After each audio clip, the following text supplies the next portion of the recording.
Good. Okay, thanks for coming today, everybody. I want to address the issue of the protests and demonstrations at post-secondary institutions that have occurred in recent weeks, and specifically, the situation we worked collaboratively with the University of Calgary on throughout the day yesterday. Demonstrations related to the ongoing conflict in the Middle East have been taking place in recent weeks at post-secondary institutions across Canada and the US.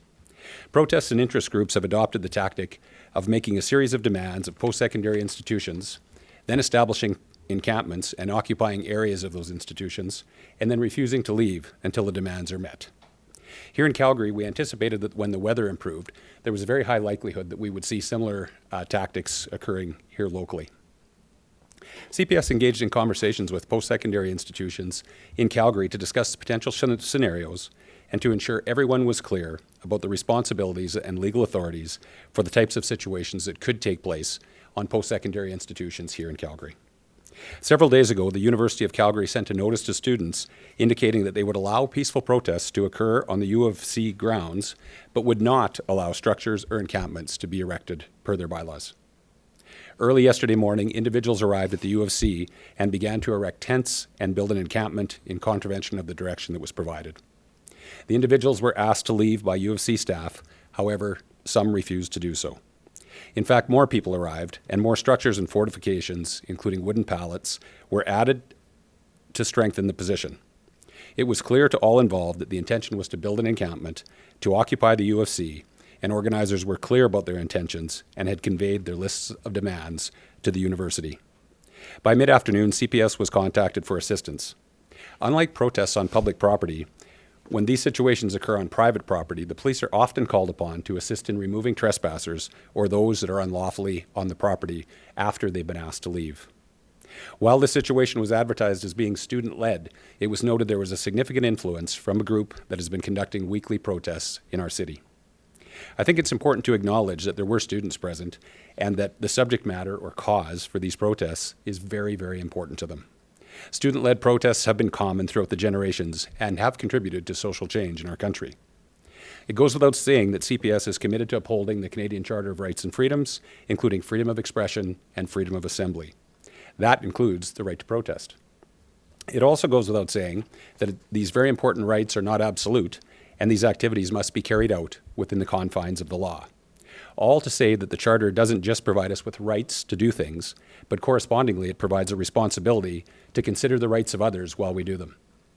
Our officers wanted to ensure that those participating were very clear about the laws governing their activities and the potential jeopardy they could face if they failed to comply with the trespass notice. What we absolutely did not want to have happen was for students to be charged, either with trespassing offenses or worse, charged with a criminal offense, something that could impact their futures, just because they didn't understand their rights and responsibilities or the steps that the police would ultimately take to clear this encampment. During this period, our officers were able to convince a good number of people to comply with the law and to leave on their own and to avoid an unnecessary confrontation with their police service. The reality of these protests is that there are people in the group who believe strongly in the cause and who even want to be charged. There are people who want to take their legal arguments before the courts, and in those cases, police are simply a conduit to allow them to be able to do that and to have their day in court to make those arguments. By about 8 p.m., it was clear that people who remained at the U of C encampment did not intend to comply with the trespass order. Officers then moved in to begin to clear the area. Some social media posts portray the process basically as starting from the very end. So what I mean by that is it's important to remember that social media or short video clips can often be taken out of context and don't provide the full story of what's happened in the lead up to actions that were taken prior to the enforcement action. It's on days like this that I'm reminded that police officers sometimes have a thankless job. This isn't something we enjoy doing, but it is something that is very necessary when individuals refuse to comply with lawful direction. I'm proud of the way that our officers handled themselves throughout the situation, working to educate, working to obtain voluntary cooperation, and ultimately escalating in tactics only in response to an increase in resistance. By the end, the quad was cleaned out and the encampment was removed. 5 individuals were arrested under the Trespass to Premises Act. 3 of them were issued violation tickets, and all were subsequently released. Further investigations will continue as we view video that gets posted and provided. Additional charges are possible but unlikely in terms of anything particularly serious. I think that would have happened already if it was going to.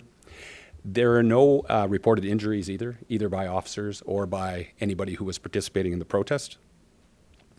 Situations like this require considerable police resources to manage safely, and they do definitely impact our ability to ensure public safety and to respond quickly to emergencies around the rest of the city. Moving forward, we will continue to assist the university as required to remove any further encampments and to remove anyone else who has been trespassed and refuses to leave that property. We're hopeful that the individuals who do wish to continue to protest will do so lawfully and abide by the direction of campus security so that the police don't need to become involved in situations like this at all. And I'm happy to take any questions you might have. We know that encampments like this have been popping up around Canada at other universities as well as in the U.S. I can't think of any other than maybe in Columbia, in New York, where it escalated, the police presence escalated to the point where Calgary's did yesterday. What led to that escalation? People refusing to leave. Again, it's really important, I think, to understand that these are taking place on private property. So it's up to the educational institutions, and some have positioned themselves differently in relation to how they would handle these things. I can tell you that I believe that the U of C has actually positioned themselves very fairly. They're encouraging, I wouldn't say encouraging, they're supportive of protests taking place, but just not encampments and occupations. And so I think if you've looked across North America, that's been problematic where that's been allowed to happen, but that's an individual decision. At the end of the day, there's many reasons why some institutions may take one approach and some might take another, and that's an individual choice. But I think at the end of the day, once the police are called and once people have been given hours of explanation about what's going to happen and about what their rights are in relation to remaining on that property, if you're not going to leave, the police are going to escalate and they're going to leave you. And that's what happened yesterday. Were any of the 5 arrested students? That I don't know off the top of my head. From your description of the process, it sounds like you're describing them as largely peaceful. Is that correct? So I would say largely peaceful to begin with, but it was clear non-compliant. Like at the end of the day, there were people in there, which you will know from interviews that have been done in mainstream media and also things that have been posted. There were individuals that were from the very start saying, we're not leaving. In the meantime, trucks are coming and they're bringing in pallets and fortifications. And so there was every indication there was a group of people that didn't plan to leave. So what's that, sorry? So non-compliant. Yeah, so that you believe wasn't peaceful. Well, I would say that non-compliant to begin with, which is not necessarily not peaceful, but when the police went in finally to remove people from the encampment there were people that did actually become absolutely not peaceful. There were projectiles thrown toward the end of that. That's when the escalation happens at the end, where there's a small number of people that are throwing things and grabbing onto the police and that type of thing. And so, as I would expect, and as I'm happy to see, there was an escalation at that point because the behavior of the suspects will dictate the reaction of the officers as it did there, and that's how it works. On site at the encampment or anything dangerous that would have put members of the public at risk? I'm not aware of any specific weapons, Tiffany.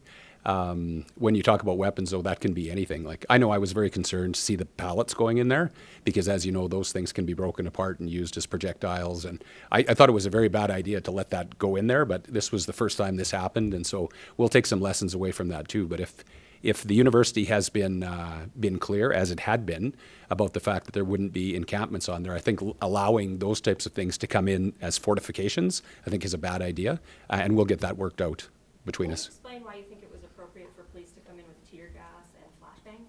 Yes, because people were throwing projectiles at the police, refusing to comply with the lawful direction that had been given, and enough was enough. We'd been there long enough. So is that the threshold? Enough is enough? We're just going to do it? We're going to do it when we make the decision after we've given people enough time to be able to understand what the consequences are. If the members on the ground make the decision to clean it out and move them out of there, they're going to have to move. And if you throw things or if you resist the police at that point, it will escalate and it will escalate again.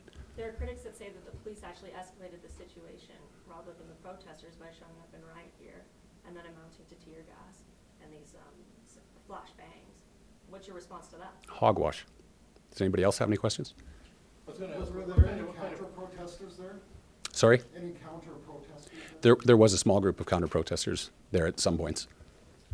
Any problems with that? No, that in terms of any decisions we made with respect to removing people from the location, the counter-protest didn't play any part at all. Chief, what do you, when you your officers, how worried are you for their safety in a situation like that? Well, I think we always have to be aware that we have seen, like in crowd dynamic situations, you can see escalations where people begin to throw things and there can be weapons and that sort of thing. As it turns out, I mean, I would say that we were on this one fairly quickly and we didn't see that, but that is always a risk. We're going to make sure that our officers have proper protective equipment and stuff like that when we send them into those situations. I think that just makes common sense. What kind of things were thrown? I understand some bottles, and other than that, I don't know. Plastic bottles or bottle bottles? Bottle bottles. How are you able to determine that the counter-protesters were indeed counter-protesters and not bystanders? As I mentioned, this sort of protest has been going on around the city for a while, or some of the same individuals. So some of the same counter-protesters were there as well. So really just recognition. Chief, in my experience, it's very rare to see any kind of non-lethal munitions used in a protest situation like this. I can't recall another situation. When was the last time that Calgary police officers have had to use non-lethal munitions at a protest? Last time we did it would have been October 9th with the violence in Falcon Ridge here with the Eritrean community. We did there too. One thing I guess I would say about the use of non-lethal munitions, I think when people see videos and that type of thing, you think like, wow, because they make noise and stuff like that. But I pointed out before that there were no injuries to anybody involved in the matter. And so when you think about what is the alternative, our folks are very well trained and equipped in terms of crowd management. And so when you think of the alternative is to hit people with batons and stuff like that, which does cause injuries. The munitions that were used here on this particular occasion create distance. And so if you're standing right in front of me grabbing my shield and you don't want to move back, I can deploy munitions that will move you back in terms of using pepper spray or an irritant that would move you back. And when we create that space, we create safety for everybody. So I think when we look at the reasons we use these things, they're well thought out in terms of why they're done. And in fact, I would say they would be safer for people than the alternative. Did you say 5 arrested and 3 charged? Yes, 5 were arrested and 3 were charged. How many officers roughly were involved in this response? That's a good question. We can get you that information. I don't have it off the top of my head. A few dozen or? Oh, at least. Based on, yes, at least. At least a few dozen. Yeah, one of the things that happens in these situations in contemporary times, obviously, is people mobilize based on social media. So at the end of the day, we were well aware. We'll always have a little bit of information, stuff that we wouldn't discuss here about what's going on. And so groups have the ability to mobilize. And obviously, if they think the police are coming, obviously they'll try to mobilize because they know they can make it, that can be more difficult. So at the end of the day, there were efforts certainly to mobilize, and we made sure that we had enough resources to deal with whatever we would need to deal with there. Chief, obviously, fortifications being put up in the morning there, does that change the reaction from attending officers when something like this occurs? Well, again, I think it just gives a little bit of indication regarding motivation and intent. So were we surprised that there was a group of people that were not going to leave? Not at all. The point of engaging people for as long as we did, though, was, again, to make sure that anybody who wasn't certain, anybody who had maybe been told something that wasn't quite right, had an opportunity to engage with officers before we ever went in to clean the place out. But let me be super clear. Anybody that was there at the end when those munitions were deployed were not surprised that they were deployed. Like, they had ample opportunity to leave. So if you were there at the end, you were there because you wanted to be, and you were not going to remain there. Is this over, do you think? Sorry? Are your problems with the protesters, is it over? Well, I don't know. Again, I think the university has positioned themselves, as I say, very, very fairly. I understand there's a protest going on now, and again, that's fair ball. The university's been clear that you can protest on university property. You just need to do that lawfully and not erect encampments and not occupy it. And again, I think that's super fair. And so as long as that doesn't happen, I think our problems are over. If it does happen again, our problems will continue. How was that relationship with the University of Calgary? So as the night progressed, was there always that constant communication? Hey, like if this doesn't hit, then there might be that escalation of tactics. How was that relationship with the U of C all through the night? Very positive. You talked to U of C about their perception of it, but I can say from our end, very, very positive. Again, I think that if we look at what happened in other schools in different jurisdictions, where encampments and occupations were allowed, at some point, a couple weeks down the road, after everybody's gotten their headlines out of being there, then it has to escalate again in order to continue to do that, because people seem to forget. And so in order to get that, then we've seen situations where monuments have been defaced, or there's been spray painting, or there's been steps taken to try to impact or interrupt graduations or whatever. That's certainly the case at the U of C. They've got graduations coming up here. And so they're naturally concerned about that. We also have seen in other locations where you have some students who don't feel safe because those protests have remained there full time. You have other students that don't feel safe because not everybody shares the view. And so at the end of the day, the university has a right or has a responsibility to create a safe environment for everybody that's on there. And so they're allowing people to come and protest. At the end of the day, if you don't share the view, you certainly can avoid that area of the university or whatever. And I think that's all quite reasonable. But the notion that it can actually become entrenched there. The other thing that I would say is, like the quad, is those are not serviced campsites. When you have people saying, we're going to stay here into perpetuity, and you provide demands, probably demands that are impossible to meet, how does this look in a week or 2 weeks or 3 weeks or a month? You don't have to expand the boundaries of your mind too far to imagine what the problems can be in that area. And I guarantee you at the end, when you're talking about people who are unhappy with the owners of the property as it is now, they're not going to be super concerned about the cleanup and stuff like that. The university will be left with that. So once again, I think it's not unreasonable to say encampments and occupations are not on in the location that obviously is not suited for them. And so I think that's a very reasonable step to take, and again, will help out anytime they call in relation to this. Chief, you said earlier that there were some protesters that wanted to be arrested. Is that something they told you directly, or how did you come to that knowledge? No, we've seen that in other protests. It's actually fairly common where somebody wants to have a legal challenge with respect to a law, maybe trespassing, maybe those property-related laws. The only way they could do that would be to actually get arrested and go argue the pieces. During COVID, we saw that actually quite a bit, where people had certain groups that were actually funding their defense, and they actually wanted to be arrested so that they could go and make those constitutional arguments. What time of day did the U of C reach out to CPS? Like early in the morning? So we would have been aware fairly early. Like this was, I think, I don't want to say it was coordinated with Edmonton, but I'm not one that believes in coincidences. So around the same time, the U of A and the U of C had protesters pull in with similar sort of, ways of sort of establishing. So that was fairly early in the morning. That was like 6:30 in the morning that started. You mentioned earlier about social media and how it can really muddle or change the narrative of an event such as last night. How difficult is it for you guys, and does that kind of sometimes come into play when you do know that escalation has to go? Because you're right, I mean, it's easy to show just all, the fancy shots, the flashbangs going off and all of that, but how does that affect your decision making when you know social media does have a play in how that narrative is told to everybody? Well, I think what it has done is created an obligation and a responsibility for us to be able to be a bit more proactive with our own communications internally. Even today, I've seen elected officials commenting, I'm super concerned about what I saw. And again, that's the I guess advice or whatever that I would offer is to say, like, don't be taken in by a single snippet. Some of those folks there have the ability to reach out for actual information about what happened. And so again, we've got the next layer that takes to social media saying, I'm concerned about this, even though I know very little about it. So at the end of the day, I think it's incumbent upon all of us, and in particular leaders, to be able to say, let's just take a step back. I think as we go forward with artificial intelligence and generative AI and stuff that you guys know about, we're going to have to be even more careful in the future. But what I would say is I'm very proud of officers for the amount of time they spent. There is no question that they did not want to charge a bunch of people who didn't need to be charged, and they didn't do that. At the end of it, the quad was cleared, and we're in a better place. And like I say, we'll keep it in a better place. Chief, how closely are you watching other jurisdictions? Oh, we watch all the time, of course. Calgary is one of the largest municipalities in the country. And at the end of the day, we know we have a large population, we have a large activist community, and many people are concerned about the various geopolitical issues, whatever they may be, right? Because there's lots of them going on right now. So certainly we're watching around, not just around Canada and North America, but around the globe for what's happening, and taking any lessons that we can in relation to learnings even before to prepare or after about things that worked or things that didn't. Will there be conversations with some of the protest organizers going forward here to try to de-escalate further protests? Oh, sure. Yeah.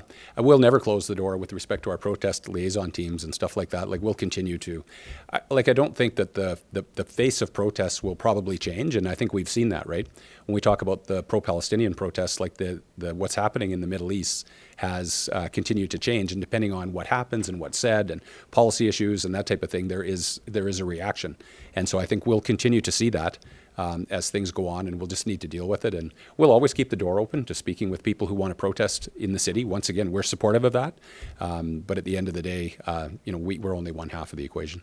I think last night we saw that some individuals, organizers of some of these protests were trying to de-escalate the situation beforehand, working with some of their members on the protest side to try to de-escalate things. How important was those efforts to maybe avoiding a larger tragedy? Yeah, well, I think peer-to-peer, I think, is really important. And that's what I mean, like the idea of giving time and space for people to be able to talk to one another and to let things sink in and stuff like that, and talk with their peers, I think is really important. Somebody you trust, right?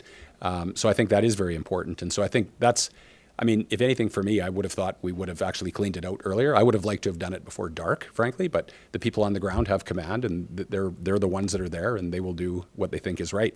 But I can tell you this, it took extra time because they took extra time to allow opportunities for people to leave if they chose to do so.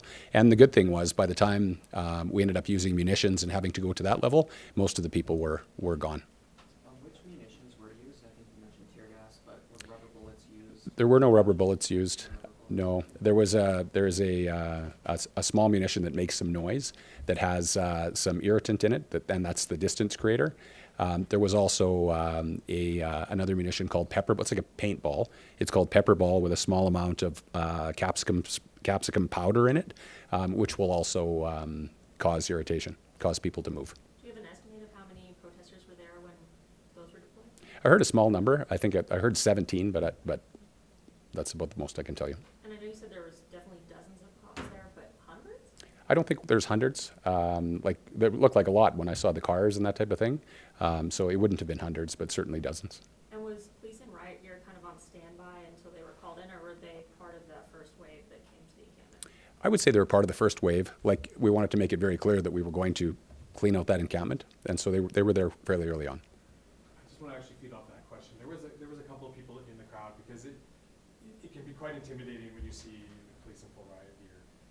Maybe if just a chance to speak on, like, what is the typical, like, is that the typical response no matter what? Like, that would be the gear that they would be wearing, just so there's not that confusion of people on the amount of, because that's the thing, we're just seeing what they saw like yesterday.